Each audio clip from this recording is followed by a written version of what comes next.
So Christians don't attack the government. We don't protest. We don't riot. We don't start shooting people who are in the government, even if the government is King George from England and we don't like him. And even if we're upset with taxation, we don't start riots and we don't start revolutions. So what does that mean for individual rights? Because obviously the American Revolution is based on the idea that we are individuals with certain rights that are inherent in us.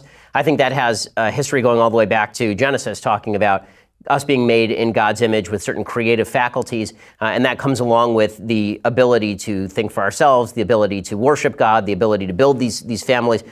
The founding ideology was based around the idea that if the government itself was a threat to your fundamental rights, including as a religious person, then the government had lost its legitimacy. Is there a point in your philosophy and theology where the government loses its legitimacy? It's the Soviet Union. They're cracking down on churches. It's Nazi Germany. Right. Is there a point where a revolution would be justifiable or necessary? Not in a biblical sense, no. I don't think there's ever a time when you would be justified in starting to kill the people that are in power.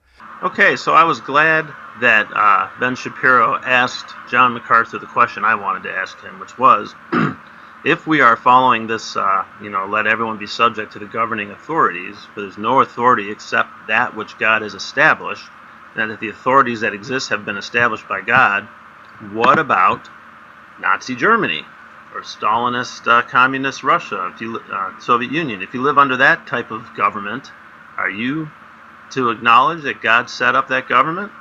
Consequently, whoever rebels against the authority is rebelling against what God has instituted. And those who do so will bring judgment on themselves. So for rulers, they hold no terror for those who do right, but for those who do wrong. Do you want to be free from fear of the one in authority? Then do what is right and you will be commended. I do like the fact that they keep track of the criminals and so forth.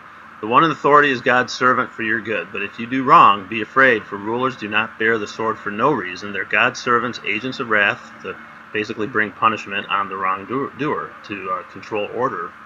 And so Paul touches on this and thus says it's necessary to submit to the authorities, not only because of possible punishment, but also as a matter of conscience.